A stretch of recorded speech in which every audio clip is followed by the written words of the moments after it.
Hey guys, so I wanted to make a quick video about factoring applications. You can see on your screen right now just kind of the steps to go through for factoring. Because this video is at the end of our factoring chapter, I'm going to get the problem set up, I'll skip the steps, show you the factored form, and then show you the answer. I'm not going to go through the whole factoring process. If you have questions about that middle part, just get with me and we can kind of like work through the actual factoring pieces. But if you're struggling with factoring, go back to the section 6 and section 5 videos of this chapter, and you can kind of work through all of those and then move forward into applications. The hard part in applications is setting up the equation. So getting it from words to math is where most students struggle. So these are all out of your notes. Because I'm not doing the notes actually in class, I wanted to go through the notes with you so that way when you were working on the homework you had some examples to go by. So you can print the notes out from D2L and then you can follow along with this video. The first type of problems are what we call consecutive integer problems. You've seen this in Math 101. With consecutive integer, the thing to remember is consecutive meaning back-to-back numbers. So where numbers are back-to-back is on the number line. So you can see I've got a number line over here on the right. So consecutive integers are going to be numbers that are back-to-back on the number line. So I just picked the positive number line, but it certainly will work for negatives. The first box says consecutive integers, just plain old consecutive integers. Well, you can see I already have an example written, but 1 and 2 are back-to-back on the number line. Another example would be 7 and 8. Those are consecutive integers. And so I need to write that in algebra, because I can't just have the specific examples, I need the generic. So I've got a list of 3, but it could extend for 4. We're always going to call the first number x, and then if I'm looking on the number line, if I'm here at the first integer, to get to the second integer, I am only 1 spot over. So if I'm at this one, I go over 1 and I'm at the next. And so with my consecutive integers, I'm going to start with x. I go over 1, which translates to x plus 1. If I wanted to see the next integer from the original, from 1 in this case, from here, I would have to go over 1, 2. So that will continue. Now in our problem, we won't have anything more than 3 consecutive integers. Actually, in this section, we'll only have 2 at most. But it does continue to be x plus 3, x plus 4, x plus 5, and so on. So if you need 2 consecutive integers, you're going to use just those 2. If you need 3 consecutive integers, you'll use all of those. Now the problem will say their product is, or their difference is, and so you'll kind of know what operations to put between them. All right, so now let's look at the next 2. The next 2 say consecutive even integers and consecutive odd. Well, the good news about these, you may want to make a note that these are the same. It's just some are even and some are odd, but you're going to see that they're actually end up being the same exact format, if you will. So I'm going to go ahead and get it set up. Consecutive even integers mean that on the number line, they are even numbers that are back to back. So 2, the next consecutive even integer would be 4, 6, 8, and so on. But those are consecutive even integers. And so we're going to write down that an example would be 2 and 4, 6, or 6, 8, 10, or -2, 0, 2. All of these numbers are touching on the number line. Consecutive even integers are not, oops, I wrote those on the wrong line.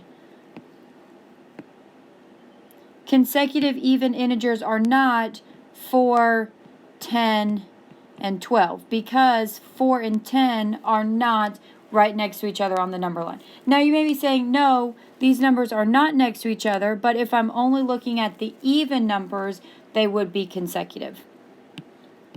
So let's look at the algebra part. I always start with x. Now if I say that x is 2, so I'm going to start right here, to get to the next even number would be 1, 2. I would add 2 to the first one. To get to the next even number, I would add 1, 2, 3, 4.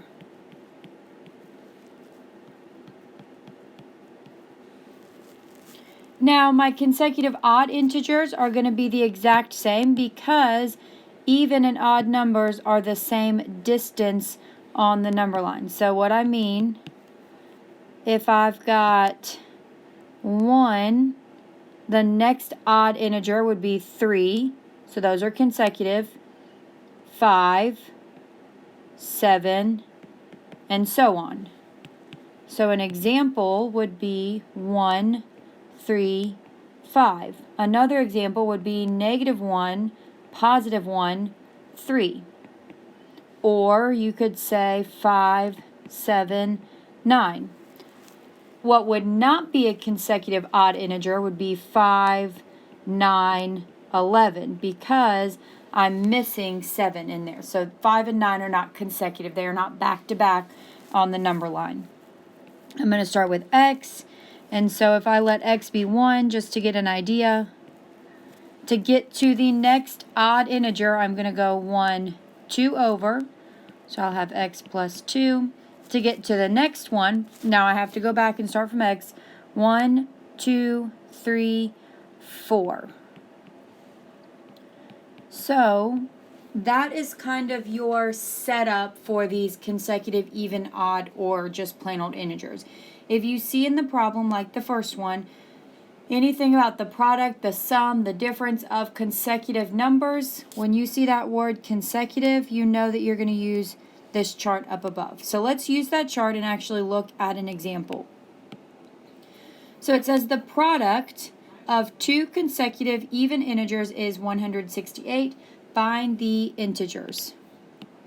So this thing says the product. So I'm thinking, okay, well, what does product mean? Well, product means multiplication. So I'm going to multiply these two numbers. The product of two consecutive even integers. Two consecutive even integers, which tells me in my chart I'm using this middle column because the words match. Consecutive even integers, consecutive even integers. So they said I only need 2 of them. So because I need 2, I'm going to use those first two numbers, x and x plus 2. Those are my consecutive even integers. I just need to find what x is. So it says that the product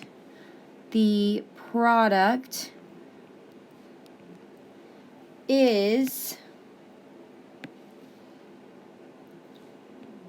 168.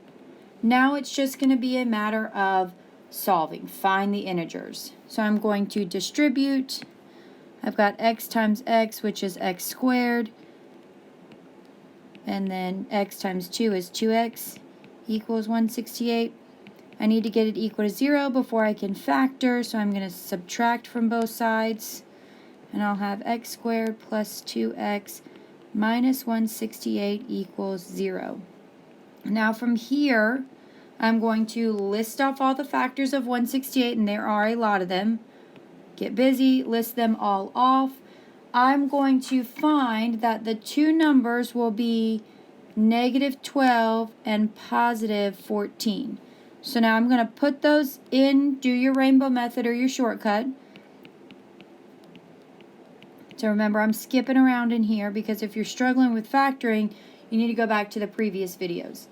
Now that I've got to there, which order doesn't matter as long as the signs are right, I'm going to set each piece equal to 0, add 12, and get x equals 12, and then I'm going to set this one equal to 0. And so there are my 2. Now, how do I know which ones to use? Well, for this case, because it doesn't tell me that they have to be positive, even integers, or it says that they must be greater than 0, I can actually have 2 separate answers. So if I use x equal 12, then I will have the first one will be 12 and the second number will be 14, because remember they are consecutive even integers. Or if I use negative 14, now remember consecutive even integers is x and x plus 2, so if I add 2 to that, I'll have negative 12. So either one of those are correct. Hawks will accept either, I will accept either, but only one or the other needs to be typed in.